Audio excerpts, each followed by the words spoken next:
शिव से रूठ के पार्वती आती हैं अपने मायके और पीछे पीछे शिव भी आते हैं उन्हें मनाने। फिर 2 दिन तक मायके में बेटी दामाद की तरह मान सम्मान और खुशियों के साथ रहने के बाद दोनों खुशी खुशी वापस लौट जाते हैं अपने कैलाश। इसी खूबसूरत प्रसंग पर आधारित है उत्तराखंड का अनोखा लोक पर्व सातु आठू। हर हर महादेव। आप सभी को कैसे हैं आप लोग? आई होप सभी लोग बढ़िया होंगे। मैं भी एकदम मस्त हूँ। तो गाइस स्वागत है आप सभी का मेरे आज के एक नए ब्लॉग में। और आज के ब्लॉग की स्टार्टिंग हो रही है शाम के 3 बजे से। तो दोस्तों सबसे पहले तो आप सभी को उत्तराखंड के लोक पर्व सातु आठू की बहुत बहुत शुभकामनाएं। ताकि परसों बिरोड़ी भिगाई थी और आज गौरा महेश्वर बनाए जा रहे हैं। तो अभी मैं मल्ली बाजार चंपावत जा रही हूँ और आप लोगों को दिखाऊंगी कि मैं उत्तराखंड का लोक पर्व सातु आठू कैसे मनाया जाता है। तो चलते हैं सीधे और मिलते हैं पहुंचने के बाद। तो गाइस मैं थोड़ा लेट हो गई हूँ। यहाँ गौरा महेश की पूजा हो गई है तो आप लोगों को दर्शन कराती हूँ मैं गौरा महेश की। ये है हमारी गौरा माता और ये है महेश्वर। जय भगवान जय हर महादेव। यहाँ पे है गणपति बप्पा। सबसे पहले गणपति बप्पा की पूजा की जाती है। भाद्रपद की पंचमी को मनाई जाती है विरुड़ पंचमी। इस दिन तांबे के बर्तन में 5 या 7 प्रकार के अनाज भिगोए जाते हैं। इनमें गेहूं, चना, सोयाबीन, उड़द, मटर, गेहूं और स्थानीय अनाज शामिल होते हैं। इन्हीं भीगे हुए अनाजों को विरुड़ कहा जाता है। फिर आती है सातों यानी सप्तमी। इस दिन महिलाएं सामूहिक रूप से प्राकृतिक जल स्रोत पर जाती हैं। मंगल गीत गाते हुए विरुड़ों को धोकर घर लाया जाता है। इसके बाद खेतों में 100 और धान के पौधे लाकर डलिया में गमरा दीदी यानी माँ गौरी का स्वरूप सजाया जाता है। महिलाएं गमरा दीदी का श्रृंगार करती हैं, पूजा करती हैं और अखंड सौभाग्य तथा परिवार की सुख शांति की कामना करती हैं। पूरे गांव में लोकगीतों और लोक नृत्यों की गूंज सुनाई देती है। और फिर आती है आठू यानी अष्टमी। कहा जाता है कि अब भिंजू महेश्वर यानी भगवान शिव अपनी रूठी हुई गमरा दीदी यानी माँ पार्वती को मनाने ससुराल पहुँचते हैं। 100 यानी धान के पौधे से महेश्वर का स्वरूप तैयार किया जाता है और उन्हें गमरा दीदी के साथ स्थापित किया जाता है। विधि विधान से पूजा होती है, विरुड़ चढ़ाए जाते हैं और सातों आठों की कथा सुनाई जाती है। 2 दिन तक मायके में बेटी और दामाद की तरह उनका स्वागत सत्कार होता है। लोकगीतों, पूजा और खुशियों के बीच यह पर्व अपने सुंदर पड़ाव पर पहुँचता है। चलिए देखते हैं सातु आठू का ये लोक पर्व धूमधाम से कैसे मनाया जाता है। तो गाइस अभी भी पूजा चल रही है। 2 बजे से यहाँ पूजा चल रही है। पूजा करते जा रही हैं, जाते जा रही हैं।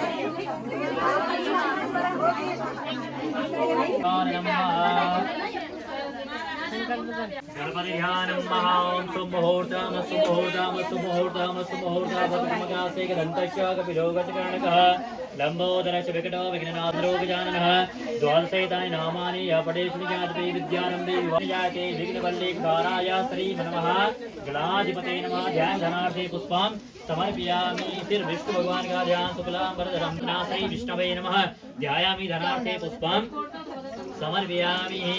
फिर शिव जी का ध्यान ओम कालचनकतं वहागायं कर्मजंबा श्रवणनिजंबा ध्यानार्थे पुष्पं समर्पयामि। देवी का ध्यान ओम विद्युतो दाम समप्रभामृगपति स्तंभसितां भीषणां तन्भवामहे। सब लोग पूजा में बैठे हैं आंटी और मैं यहाँ से कथा सुन रही हूँ। पूजा देख रहे हैं ना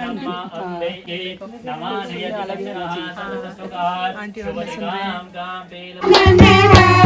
सभी भजन शुरू हो गए हैं। गणपति बप्पा से भजन की शुरुआत हो रही है।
तो गाइस गौरा महेश की पूजा आज हो गई है और बहुत अच्छे भजन भी हुए। हमारी मातृशक्ति ने बहुत सुंदर सुंदर भजन किए और यहाँ से आप लोगों को मैं चंपावत का पूरा व्यू दिखाती हूँ, बहुत ही सुंदर व्यू। ये देखो गाइस, ये है सामने में डिस्ट्रिक्ट हॉस्पिटल